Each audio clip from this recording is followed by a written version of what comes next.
This week we dive into our first Giallo film. By the end of it, I was wishing I was one of the victims.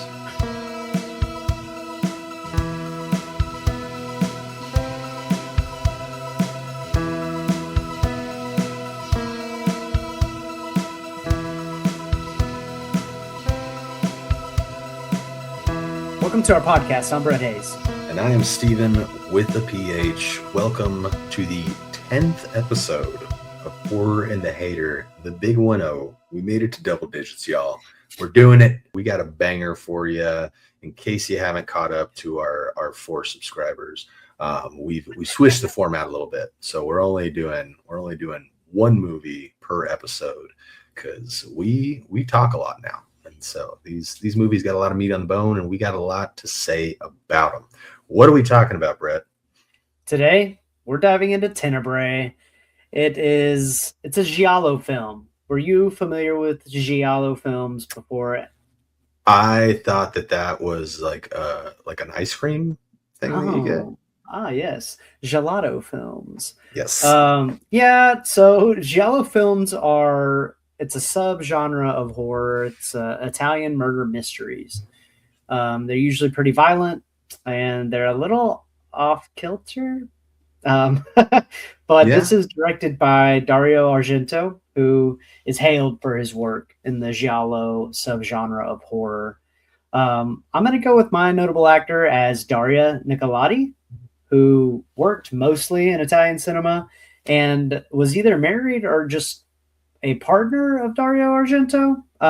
She worked in a lot of his movies, and also they had a daughter together, and she was in one of her movies too. So, and then we have my honorable mention as I have to read this one, Giuliano Gemma as the detective Germani, who was in a bunch of spaghetti westerns, and I mean he was in over 100 films.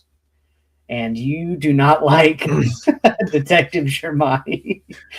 My horrible performance for this episode is going to, and I need to read this, Giuliano Gemma as Detective Germani.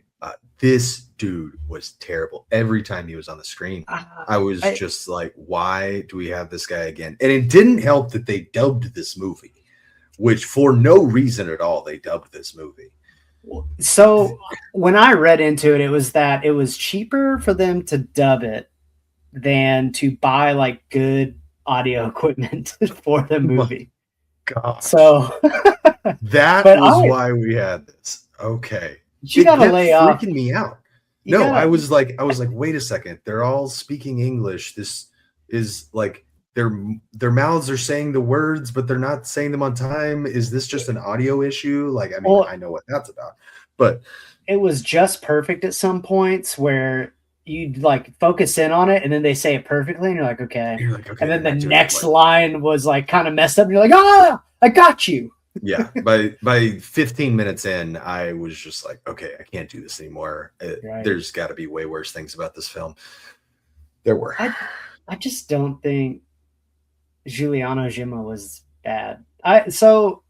He was just stale with me. And here's the thing. It probably was not a thing it probably wasn't helped by the dubs. He didn't really get to give a genuine performance in that aspect. Sure. But every time it just felt like he was just reciting the lines, man. Dude. Brett, here's the thing. Okay. I know that like you don't have a ton of theatrical experience, but back in high school, we did dabble a little bit. Okay. I was more of the theater kid. You're great at other things, but theater wasn't your strong suit. I would still take your performance as the Reverend in Dearly Departed over Giuliano, whatever the hell his name is. Okay. And then this guy, this stale piece of bread is the one that has to do the big exposition dump at the end and put a big bow on this thing. You did not have to do that to me. I don't know why you're throwing shade at me. I'm not. Here's the thing. I'm saying you're a better actor than this notable Italian actor, okay? I did get nominated for Best Supporting Actor and lost to a non-speaking role. So there's that. About that. You deserve that award. You got Thank you. Got stiffed on that one, man. Thank you. Can't believe it. Another snub. Appreciate that, man. You got anybody else that's bad in this film for you? I mean, everyone. Okay. They're all just a little bit off. The girl that played the landlord's daughter was another one that was just so chaotic. The dubbing was not really good with her at all. And I just didn't, yeah, I really didn't get her as a character. She was all over the place, man. It's wow. Yep. So this film had a budget of $6 million. Steven. And you couldn't buy a microphone, man. Couldn't buy a microphone. Not for $6 million. Those things not cost for $6 million, more. man. Gotta spend a lot of money on razor blades, and axes. And axes. So we're not going to get into how much the movie made because this one's a little different. It was dubbed a video nasty in the UK. So really it only released in Italy, and the USA got it after a couple years, and it was renamed Unsane. So we thought that is bad. Yeah, I think I like the Tenebrae name more than I like Unsane because we talked about it a little bit. Like Tenebrae, like what a weird name. We Googled it and we're like, I don't know about that. And then I go look it up and I'm like, Unsane. I don't ever want to watch a movie called Unsane. Yeah. No, that sounds like the first idea you throw up on the board just to like get the ball rolling. You're Come like, on, no, guys. This one is stupid, but we're gonna fix it. No, dude. First guy was like, there are no bad ideas. Yeah. There are so many bad ideas. Yeah, there's terrible ideas. A lot of them in this movie. So IMDb, we got a 7 out of 10. Rotten Tomatoes, 83, came screaming in with an 83. And Letterboxd, a 3.7 out of 5. Guys, we jump into this movie, and it's about a writer. His name's Peter Weller. Peter Weller? Peter Neal. Yeah, Peter Neal. I've started taking notes on these people's names because I will lose it. Yeah. I don't know who Peter Weller is yet, but he's important too. Peter Neal. The name sounds familiar. Right. Peter Neal, he's a well, now that I'm all sidetracked, he's a novelist. And he's a novelist in America, and he comes to Rome to promote his book pretty much. He's going on all these talk shows. There's people like, hey, this book is sexist. This book's a little violent, like it's kind of a nasty book. But he gets there and people start dying. And at first it's no one that's like really close to him or anything like that. And then all of a sudden it starts becoming his team is being murdered. There's detectives involved. They all think, like, hey, like what's going on with this? It's all connected to your book. Right. Right. It's a whodunit from his book pretty much. And that riddled with some flashbacks of a woman beating and then beating other people. Double beatdown. Oh, yeah. She had red heels. That was red heels. Red heels. It had to be known. Yeah. Right. So red heels woman is taking people down and also being taken down. Yep. That's really the premise of the movie. It's novelist, Rome, murder mystery. What'd you watch? This one, yeah. So this one is such a wild ride, and I'll talk about it later. But I was kind of disappointed with this one in more ways than with just the dubbing. But let's get into this thing. We start off with a narrator reading an excerpt from Peter Neal's book. It's talking about a man who found a strange sense of freedom from committing a murder. After this passage is read, they toss the book into the fire, and we get to watch the book burn for just a really long time while they roll all the credits. So it's like a little bit of a step up from having to drive slowly through the countryside while the credits roll, but still very, very blank credit scene and very long. So we cut to New York City, and a man is riding his bike on the highway. It's Peter. Peter Neal is riding his bike to the airport like the biggest tool ever. Like on the highway, trucks. It bothered me so much because at first you're like, oh yeah, he's just riding his bike. And then all of a sudden, when the car pulls up at the airport, I like looked over and I was like, did the car pull him? No, the car was like taxiing him. It was like, oh hey, I'll just keep like the 20 miles per hour or whatever in front of you while you ride your bike down the middle of the highway. Yeah. You're this guy's not a psychotic killer. I can't imagine this is legal. Like, Right. I can't imagine that some NYPD officer didn't see him on the freeway trying to get to JFK and like sees him on his bicycle. It's not even an electric bike. Nope, just pedaling away. Like he's just getting a little bit of exercise before a long flight over to Rome. Screw that guy. What a douche. So he gets to the airport and is called to the information desk. There's a call for him. Someone is calling him at the airport. I don't know if this has ever happened to you. Maybe this is something that's uniquely from a pre 9/11 world. But he gets a call at the airport. It's a lady named Jane, and she seems to be freaking out about something. He eventually talks her down and is able to find his bag, get on his flight. But we see two mysterious women watching him, following him in the airport. Once again, something else that like you couldn't get through security if you were just some random person. Like, right. Once again, it's crazy how the world's changed. But he gets on his plane, is headed off, and we have our first mystery of this murder mystery. The two women in the airport. We go now to Roma, Italy. And we see a creepy guy watching a woman through a store window. She backs away from the window deeper into the store, finds the book section, and picks up a copy of Peter Neal's book, then slips another copy into her bag. It was really weird because she picked up two copies of it and opened up one like she was reading it. And I was like, why is she grabbing two copies? And then she dropped. I was like, oh, I thought that was kind of slick. I was like, that was really slick. Like, you got to give it to her. But I was at first wondering, I was like, why do you just want to hold the extra weight while you read? This makes no sense at all. But yeah. No. Peter Weller's RoboCop. That would have been a way cooler movie. So it is in fact Peter Neal.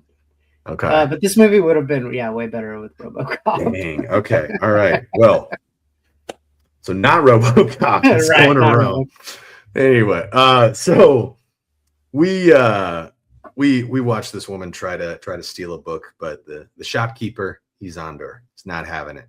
Pulls her into his office and somehow has like her entire criminal history of shoplifting accessible to him. I don't know if you knew that. This movie taught me to not fuck around in bookstores. Yeah, don't you do it. If you go in with some sticky fingers to a Barnes and Noble, they're gonna have more info on you than the IRS. All right, so you better watch yourself. Now she is able to get out of this sticky situation by offering to sleep with him. So she offers to get him off if she lets her off. Fair. And gives him the address.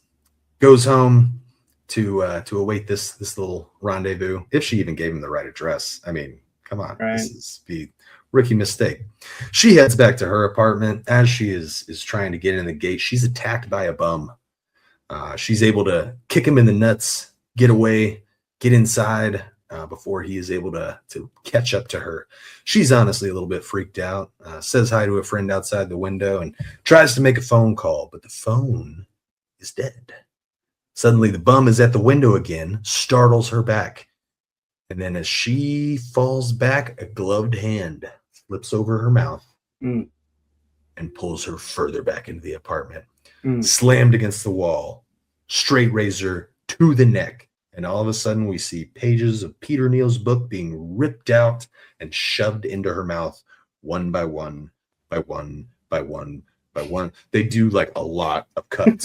Just rip a page in the mouth, rip a page, and it was a lot of back and forth. Finally, gets enough of that novel in there, raises the razor, and slashes down. First kill of the movie. And so we got a dead lady with a dude's book shoved into her mouth. This is a mystery. we got to watch this murder all while some cool like 80s laser tag music played. Did you like the music? I like there were parts where I was just like, all right, cool, we're bopping with this. Like when this is getting us through it. Right. And then there were some parts where I was just like, this just doesn't Yeah, feel like you man. were really lining up the score here. So, confession time. I've seen Tenebrae 4 times now. Oh, bro. And, You don't and, you need to talk. and we're talking now. For the first time I saw it, I thought the like music was really weird and super out of place. This fourth time I watched it, I wasn't so focused on the music, and I actually really like the music a lot more this time. So I mean, it's if you put it on while you're going to work out, I mean, it's kind of a good little give you a good pace, if get some good beats. if Like, your I mean, it works. AirPod fell out and this is what you were listening to working out, we would set up an appointment for you. All right. I mean, I'm not listening to the movie, just Mm. the there's Mm, no it's just like Italian house music or something like, what? Okay, yeah. Oh, Italian elevator music. Yeah. There you go. So anyway, we leave this murder scene. We are at the Roma airport. Peter has finally arrived, greeted by photographers and journalists ready to interview him about his book. He takes questions at the bar about his writing process, and a young reporter named Tilda comes up and thinks his book is sexist and grills him about it. But she's really just playing her journalist role. They've known each other Right. for 10 years. She's just asking the hard-hitting questions that she knows her readers Right. are gonna want to hear about. She leaves. Peter really gets ushered off by his agent, ready to go do their busy schedule. They're talking about creepy Cristiano, who turns out they have an interview scheduled with later on in the week. And then Right. his agent introduces him to Gianni, who will be Peter's little servant boy while he is on his trip. Yeah. So finally opens up his bag to pull out a gift that he brought, but everything in his bag is destroyed. The brief moment when he was on the phone at the airport, something happened to his bag. We got another mystery, y'all. Mm. So he arrives to his room and finds 2 investigators there asking him about the murder and why there were pages of his book in her mouth. He doesn't really know anything. Right. I just got to Rome, guys. What do you think? What do you think I know? They give him a note that was left for him. It was a cut and pasted passage from his book. There was only one answer to the fury that tortured him. That was the line that we read at the beginning of this movie, talking about the guy that was getting ready to go kill him. And so this is where I made a note in my notes that I was just like, is this movie dubbed? And this was where I was just really eating at me. Right. And mostly it was because of Julian, whatever his name is, Mr. Detective guy. He's okay. He's the first one that it's the worst here, but I think he's also like one of the first major speaking roles for the Italian actors in this one. So I don't know that it's stick to pizza. all right. It's going way better for you. Okay. Continue. So, while they are having this little interview, Peter gets a phone call, and it's from some whispering woman calling him, saying that they should be together, and he tries to keep her on the line so the detective can figure out where she is, what's going on. They think that maybe she's in a phone booth that's right across the street. She somehow seems like she's able to see them. The investigator runs downstairs trying to catch her, but Peter spills the beans that he knows about the murder, and she freaks and hangs up the phone and is gone as quick as she called. We then cut to like Peter grunting a lot.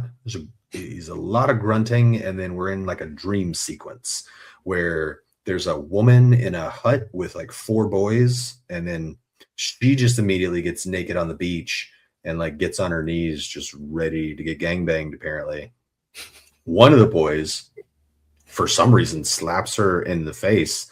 And That was then so confusing. this one was like, I was like, they better pay this off, because and they really didn't that Spoilers? well. It wasn't done that well. It's like, you better pay this off, because this is the definition of a fever dream, man. Right. So guy slaps the random girl that is literally on her knees. What are we doing, man? Right. And so then all the other boys rightfully kind of attack him. But then they hold him down while she takes her red heels and just kicks him in the nuts, shoves a red high heel down his throat. It doesn't look like a good time. So that's the first dream that we have.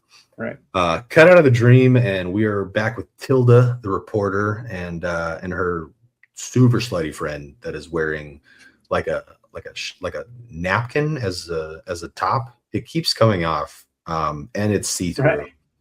Right. But she is really interested in this guy that is killing it on an arcade game. And so she's going to take him back to the apartment. Can you blame her? I mean, here's the thing. He was running up that score. He was over there cooking on that thing. So I understand what she was thinking. Man's got skills. Yeah. So she tells Tilda, it's like, hey, give me an hour. I'm going to go to the place. So just chill. And goes off to bang the video game boy. So she comes home to her drunk friend, who also is like her former lover. I think these are lesbians. That's what I thought too. Yeah. Yeah. And she's saying that like that dude was a way better lay than Tilda was, and then Tilda thinks about killing her with a pair of scissors. And then then we do one of the weirdest shots in this movie where we just like pan out of the window, and then we do a super long pan over just random parts of her house. It did not make any sense at all. It felt like the drone operator just like was drunk or something. Right. Like, we got to just get this thing over to the other side of the house. Well, like I got half of it, right? So I saw what they were trying to do. Like, hey, what's all going on in this house, and it's all kind of normal tonight. And you see her turn up the radio, and the other girl's kind of starting to settle down too after having these dreams of maybe killing her roommate with a knife or a pair of scissors. And then you see the killer like use bolt cutters on a padlock. Yeah. And I was sitting there like, man, you wasted the opportunity to just do a POV shot of the killer, like how they're casing. I would have preferred a Michael Myers SPO. Right, right, exactly. And we all know how I feel about those. So the hater strikes again. So as Brett mentioned, someone is cutting the bolts on the window or something. Tilda heard someone whisper "filthy, slimy pervert" and immediately takes her shirt off. That's the instinct right there. She hears "filthy, slimy pervert" and she's like, all right. So takes off her shirt. Magic word of the day. Dude, man, these Italians, I'm finding out they are an emotional people. They're always just fighting or fucking or fighting about fucking. It's like one of the two. They're always at a 10. It's wild. Kind of entertaining though, right? I mean, yeah, we got some entertaining stuff in here. Good people watching. Makes me want to go to Italy. I am actually going to Rome next year. So wow. Okay. This is an exciting preview. Will you be partaking? Oh, it's a preview. Okay. Wow. All right. No, so I'm just kidding. I'm just saying this. I get to see some of the streets of Rome. It's introduced me to the actual towns, not the touristy parts. Okay. Sure. I'm going to go to where the actual Romans live. So she takes off her shirt, and then as she is putting on another shirt, the black gloved hand grabs her and kills her with the razor blade. We briefly get like a shot of her shocked face through the head hole of the t-shirt, which She is the gets killed. still for the one I saw. That's like the still for it.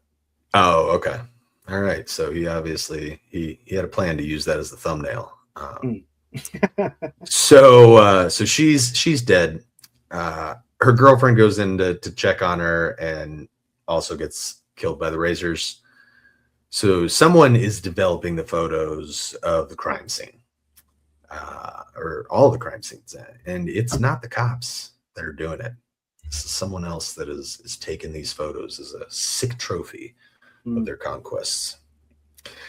So a man gets a call from Peter. His daughter comes up asking for money, and he tells her to go deal with a maintenance issue that's in Peter's room.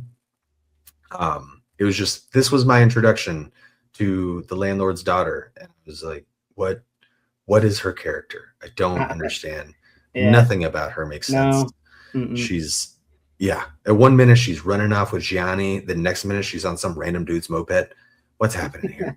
I don't understand. What was that all about too? Where she's like getting off of it and he's just like stone facing, looking forward, once not again, saying anything. Like, we'll get to it. They're just like, did not make sense at all. I was once again very confused. Right. So this lady, she goes to do the maintenance thing in Peter's room.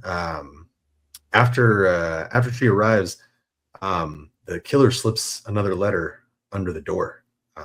Anne is also there. I believe that was your notable actress. Anne arrives, and they see the letter. They rush downstairs trying to find the killer, and the note says, "So passes the glory of Lesbos," in a funny metaphor to the murders that were just perpetrated. So that was a fun use of Latin right there. Then we have the medical examiner examining the body with the worst actor in this movie. It was done with the same razor. That's what we have determined. The killers are connected. We have a serial killer on our hands, folks. Okay. So Peter is at a meeting with one of the television studios. The interviewer asks him about his books and his themes on DVD. This is Cristiano, a creepy Cristiano, as he is known to us in the biz. And as they argue about what the book's themes are, the investigators show up at the studio and say the murders seem to be a strange tribute to him. So Peter then thinks he sees Jane driving down the street by his apartment, and tries calling her in New York and doesn't get an answer. He is convinced that it is her, though. She must have followed him all the way to Rome. We then see the killer planning their next victim. Looks like this time it's just going to be a hooker. But unfortunately, the killer forgot the keys and could get there in time. It was just real poor planning on the killer's part.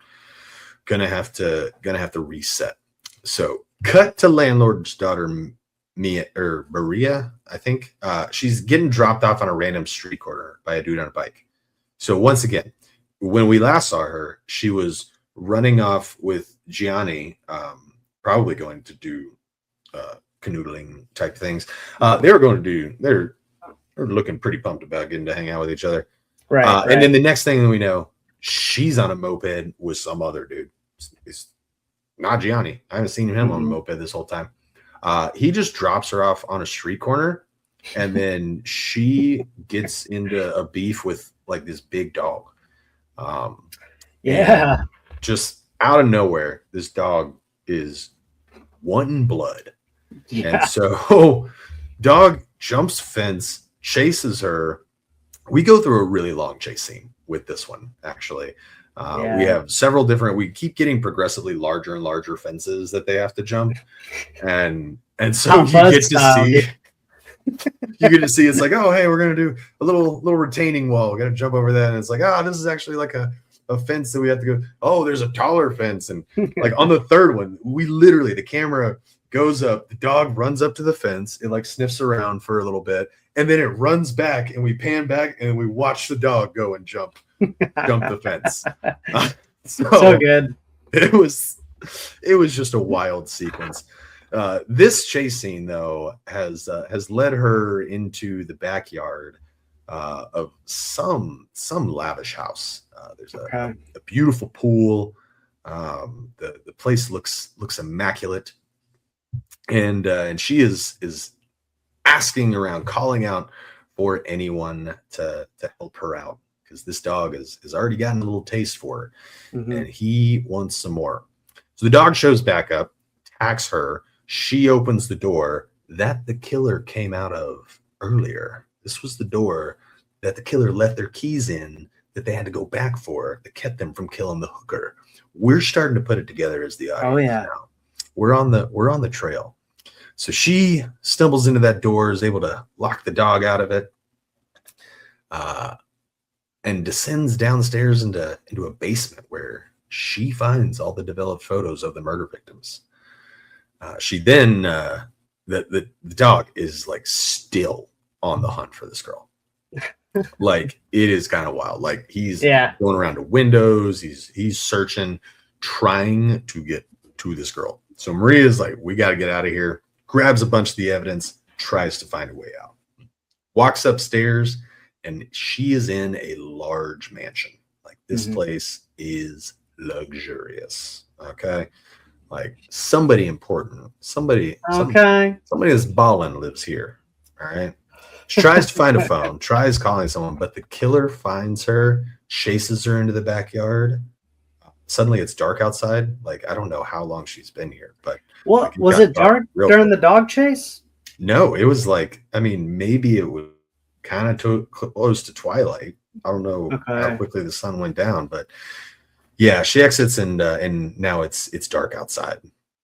So Maria runs in like the most pathetic way possible to escape a murderer, Ah. and ends up getting an axe in the gut for it. So body gets found by a landscaper, and investigators are back to talk to Peter about the latest letter, and now the killer seems to be threatening Peter himself. Oh yeah. So he and Anne discuss who the killer could possibly be, and Peter immediately suspects, suspects Cristiano Berti, creepy Cristiano. Uh, I there's a love that line. name. That is a Hey, crazy fucking name to be called. hey, Like that's I don't. if I you feel look like at this guy yeah, yeah. with his mustache, yeah, creepy Cristiano The cards fits have been like a glove. stacked like a glove. And then sees the news report about Maria's murder. She then thinks she sees Jane's car driving away from the place, and now she's starting to suspect that something else may be amiss as well. Yeah. So Peter and Gianni have decided they're going to investigate themselves. They can't get the cops involved. They need to figure out who it is, come up with some evidence if it is Cristiano, before they actually go to the police. And so they go to Cristiano's place, and wouldn't you know it, it's the same backyard that we were just in. No way. Crazy. Yeah, it's wild. So they decide to split up. Gianni goes around the back and watches Cristiano reading a stack of papers before watching him take an axe to the dome. Oh my gosh, was Cristiano not the killer the whole time? Gianni rushes back to Peter, finds him knocked out with a rock laying next to his head, covered in blood. He gets him up and gets him out of there. We have Johnny. to wait a second, because this is the part that really aggravated me. Okay. And that was that one, when he goes up to the sliding back door and he hears all this thing, he sees the lights go out. Creepy Cristiano, is looking around and he's like, who is that type deal? And then somebody that we don't see appears, and you hear that person say, it was me, I killed them all, blah, blah, blah, and then hits him, right? Mm-hmm. Remember that shit. Yeah. Remember that. So Gianni tells Peter that Cristiano knew the killer. So they get Peter cleaned up, and Anne decides to stay the night. Gianni drives home having just some traumatic flashbacks on the way, trying to figure out what happened. So now that the kid is gone, Anne and Peter, they can get down to business. Um, they start making out a little bit, but then we cut to another dream sequence of the lady in the red shoes. So she and a random guy are walking through like a park or in a courtyard, just having a nice time, dressed up a little bit. They're at some kind of function. He leaves to, who knows, maybe go get him a drink or something. And then she is stabbed by a random attacker that comes out of the woods. Just pops out, knife in the gut. Cool. End of dream sequence. So Peter wants to go back to NYC, but his agent wants him to stay until the book deal gets done. And he tells his assistant to no calls. He goes to the closet and Jane comes out. Jane and the agent are hooking up. No. Yes. Yeah. Meanwhile, Jane's frantically calling Peter at the airport. She's at the airport. She was the woman, or one of the mysterious women that was at the airport. I don't even know if I figured out who the other woman was. I got to call True Hollywood for this one. Yeah. So the agent and Jane have been banging this whole time. It's crazy. So Gianni drives Peter around, and his PTSD almost makes them crash the car. Peter decides then it's safer to walk. So I'm going to go ahead and we're just going to walk the rest of the way to whatever place I'm going. At the crime scene, the investigator shows Peter how much of the info Cristiano had on him. He was clearly obsessed with Peter. He had read everything that he'd done. He was clearly a madman. The investigator presses him for more help, and Peter just thinks that something is missing. And he says that the answer must be improbable but possible. It's that old line of, once you have eliminated every possible scenario, the only remaining one, no matter how improbable, must be the answer. Right. So Jane arrives to her door to find a gift. She takes it inside, opens it up. It is a pair of red high heels. Oh, no. Yep. Is this foreshadowing? Probably their crazy attempt at it. Yeah. At this point, it just seems like a jumbled mess. But the agent sits waiting for someone and watches a bunch of different Italian people get into fights. So he's sitting there waiting for Jane to arrive. Suddenly, he is stabbed in the gut and dies on the street, just like the woman from the dream sequence. And we see those red high heels approaching and then suddenly leaving after seeing that body. So Peter gets ready to leave for Paris. He's going to hide out there and let this whole thing blow over for a little bit. So Gianni shows up and says he's missing one piece of the puzzle and just needs to remember. If he can just get his crazy brain to configure just a little bit, he can figure out what Cristiano said that might break this case. So Peter then leaves. Gianni drives back to the crime scene and scales the fence to try to put it all together. Maybe being back in the place where I was will help me. And wouldn't you know it, it might. It just might. Jogs his memory a little bit? Yes. So as he is approaching, though, we see a gloved hand take his car key. As he is sitting there, he remembers that Cristiano said he was the murderer. He killed those people. But who killed Cristiano? Gianni couldn't see. He rushes back to the car and tries to start it. But suddenly a black cord wraps around his neck, choking the life out of him. But not before he's able to spin around and see his killer before he dies. Killer then grabs the axe, and we suspect things are about to go south. At this point, was there any doubt in who the killer was, Stephen? Did you know, or were you still on the fence?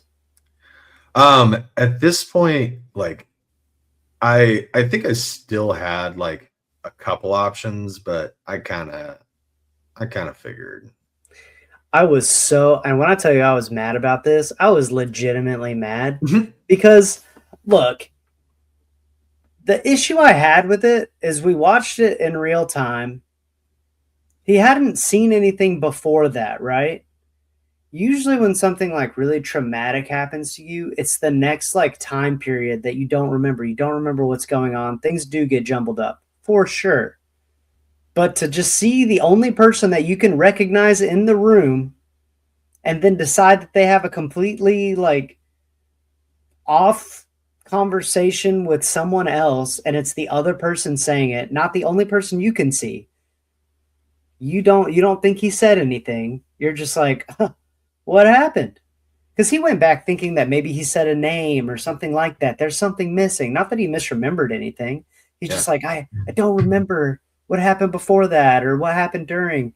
And he's standing there, and then you hear the whole dialogue, and you're like, oh, because creepy Cristiano said it? You fucking idiot.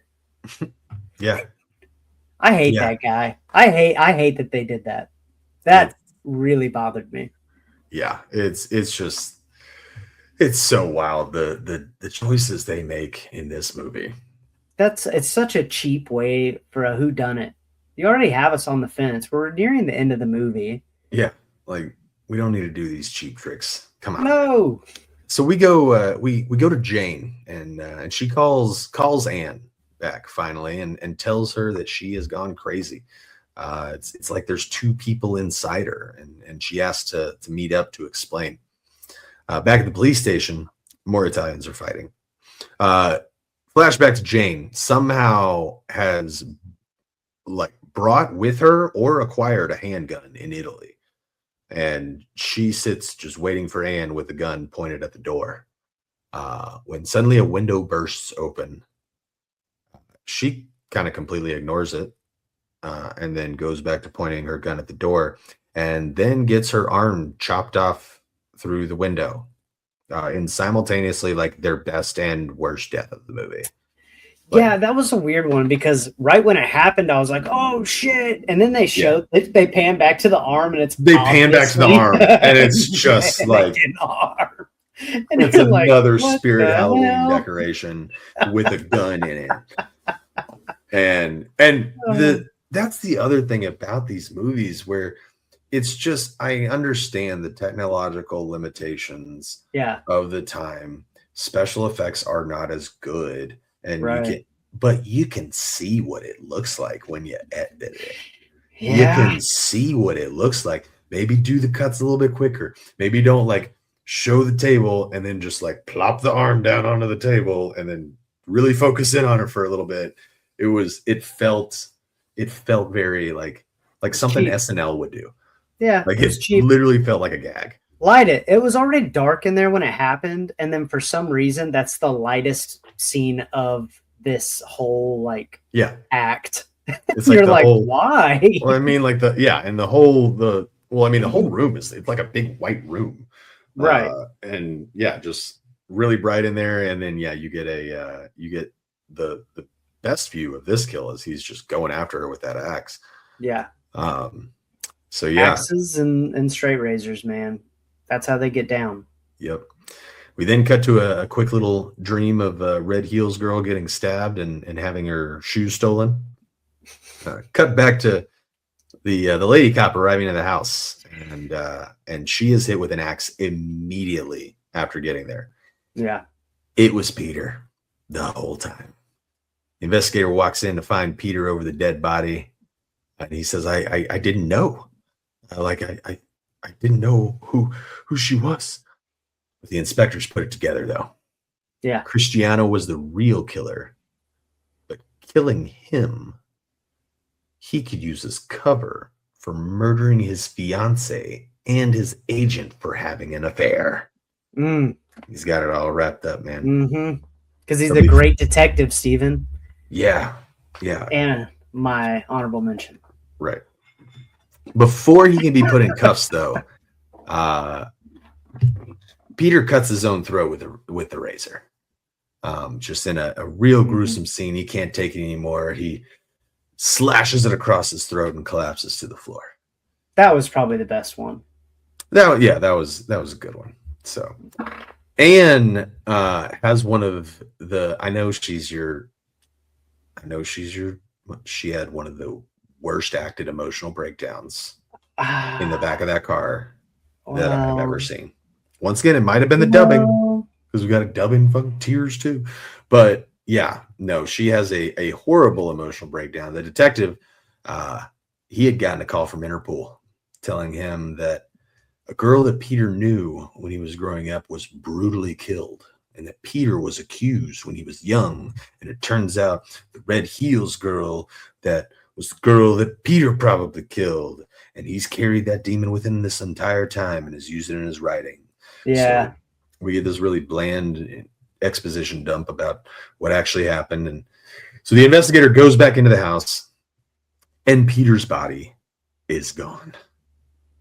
He leans down and finds that the razor was a fake razor, not a sharp blade, and a little button to squirt blood out.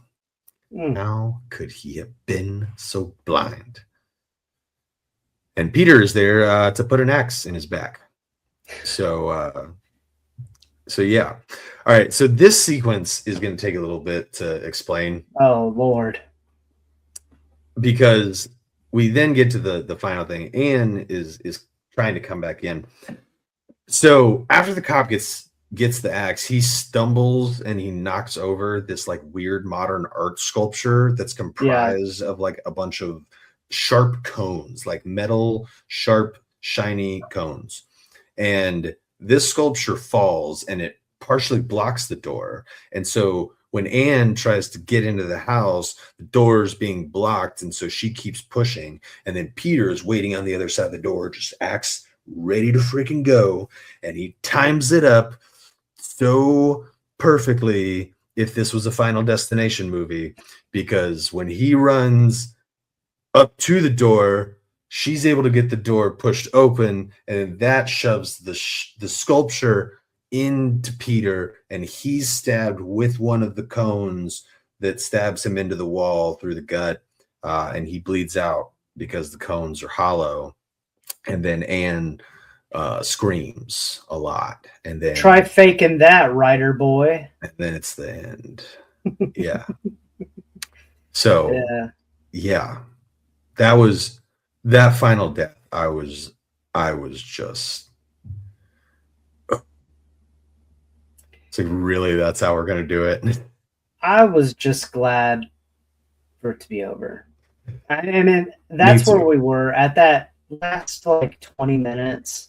I was just like, come on, man. Like, Yeah. you kind of ruined it already. I mean, look, and I get it. We watch whodunits. If you're sitting there analyzing the whole time, I don't think that's that fun. Let it be a popcorn movie. Whodunits are way better if you don't go into it trying to guess who did it. You Right. just let the movie take you where you're going to take you. However, it just didn't set it up very well. So in the remainder of 20 minutes, you know what's going on.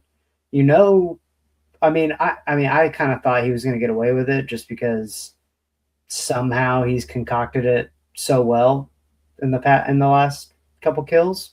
So I'm like, oh, okay, maybe he'll just survive, and then gets killed by a modern art sculpture because Because yep. because It really felt like some Final Destination bullshit. sure, Where which happens. where it's like Accidents this happen. mousetrap-esque, Right, series of events that fall into place so that he can get just a cone to the gut. right, and look, that's a nitpick. I get it. I mean, things like that do happen. Freak accidents happen. She's pushing on a door with something heavy on it. She's gotten a couple hits into it. It looks like the door's opening more. You could look at it as, yeah, he's got the timing down because he sees the door opening more.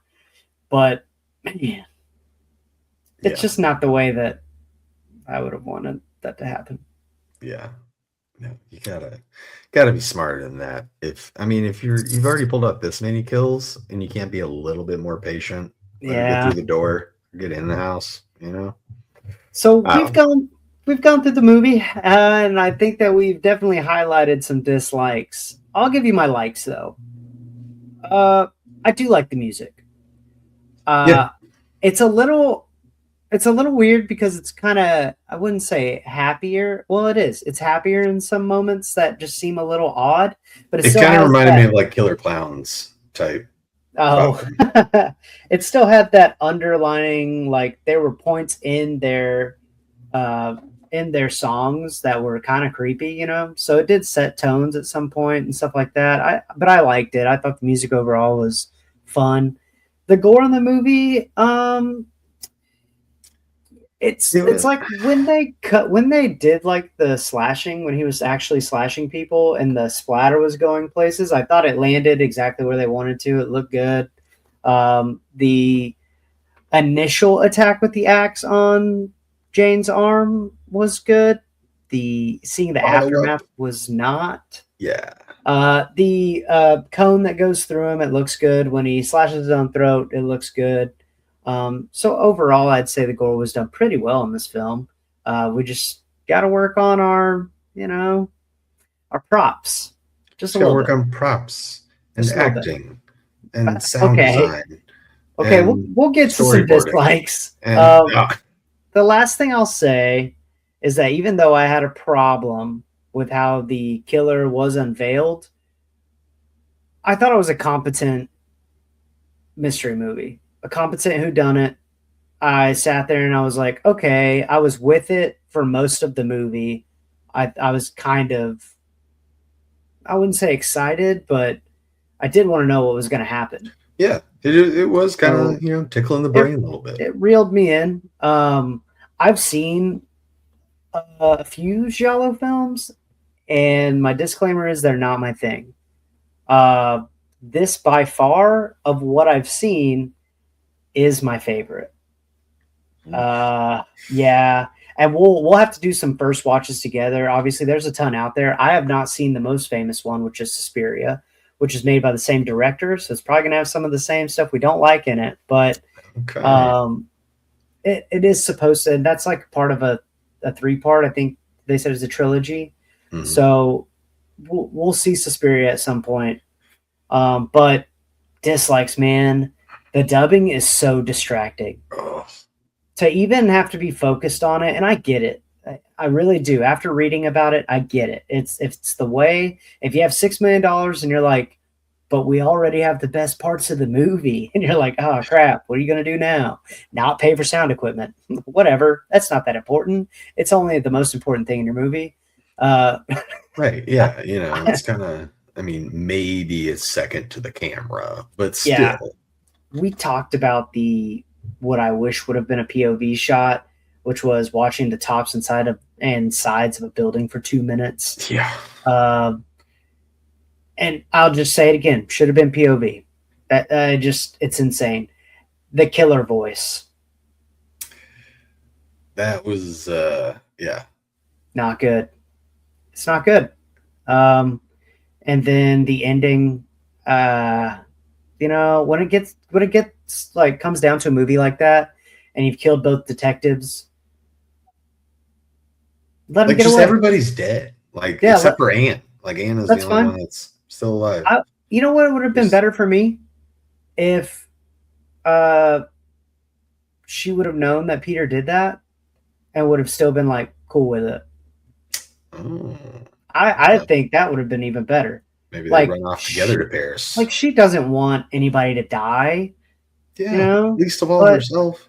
right, but then she sees Peter and she's like, you know what? I helped you cheat on your fiance. I love you. Let's Yeah. head to Paris now. Do this crazy Whatever. thing Do together. something. Yeah, hey, Yeah. let's get over your trauma by now going on a massive killing spree in Paris. Yeah. So, Let's set up a sequel to this movie. Damn it. Come on. okay. Hey, now I'm don't just kidding. you say that. Well, once again, if it had this ending, if we made this movie, it would have deserved a sequel. All right. True. Just saying. True. No, like my biggest issue with this movie was I felt like they did have such a, like there was so much potential in this story. Absolutely. Like I would love to see a remake of this movie with like Americans that can act or Italians that can act with good sound. Right. So And there not, were plenty of Americans in this film. yeah, So just say but that. it's just don't do the dubbing. Give us some better, give us a better final kill if you're still gonna off Peter at the end. Yeah. Give us a little bit little bit more suspense and kind of make us work for it a little bit more on that final reveal. It seemed like some of that suspense was just because there were a bunch of kills happening in this movie. This was not like we have to wait 15 or not 15, but like 30 minutes for another kill. They were happening like every pretty consistent 10, 15 minutes. Yeah. Sometimes you'd even get 2 for 1. Dude, twofers. Yeah. Can't sleep on that. So the other thing that I want to say is the agent. I knew the entire time I was watching the movie that I've seen him before. And it's so weird, but this last watch, I was like, oh, yeah, that's the dad from Nightmare on Elm Street. That's Final Girl Nancy's dad. So I was sitting there the whole time like, man, because he looks the same, but also obviously younger. Yeah, like probably, a few years younger. So, yeah. Or maybe it was made from the the same 80s, time. right?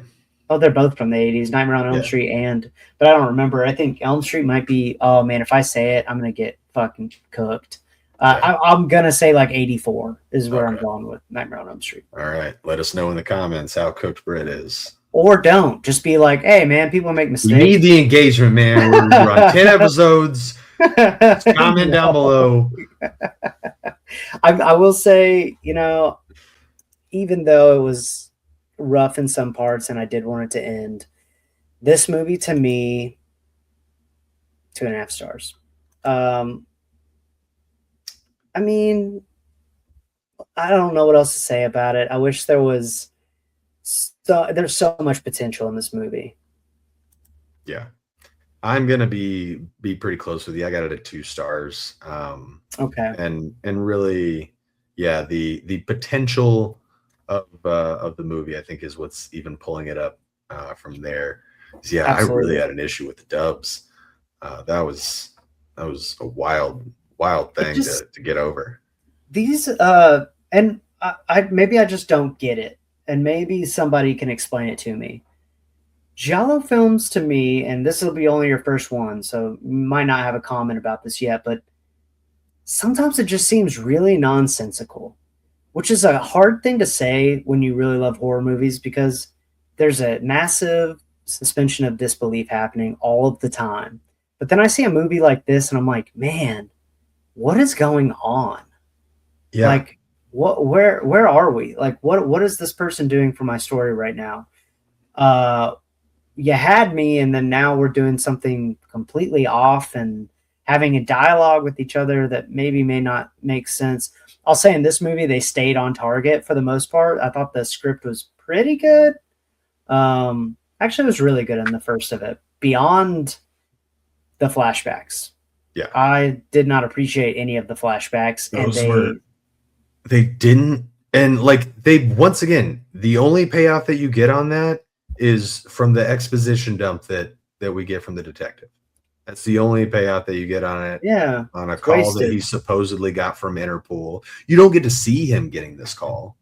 You don't get to have a little cutscene. No, we get to go back to the police station and watch 2 Italian dudes just like get into a little scuffle briefly while somebody passes some information. But we can't see him pick up the phone and be like, "Oh, Interpol, what do you guys want?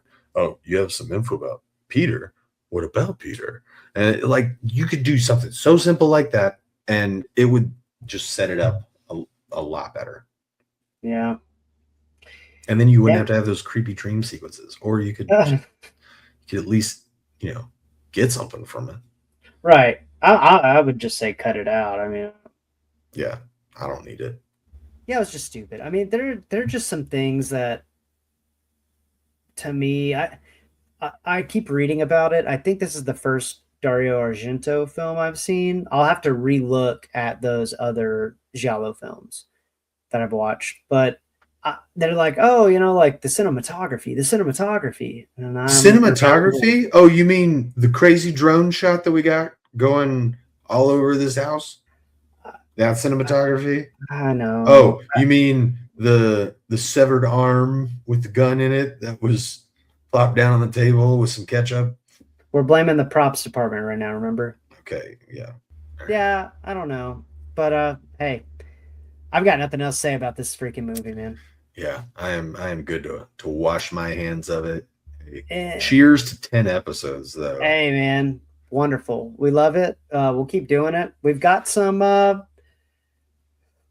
a couple people asking for different movies. So we'll go ahead and get Steven through the ringer. And one of them will I've be a new. actually not seen. Wait, The Ringer. No, not the Johnny Knoxville. Come on. I was about to say, I love that movie. It's a great Yes, movie. it's a horror movie. Oh, No. okay. We Um, might have another situation where I accidentally watch a different movie called The Ringer. oh my God. Just might have do to have that another again. new podcast segment come up. I'll freak out. All right, guys. Well, it's been Horror and the Hater. And we'll catch you later.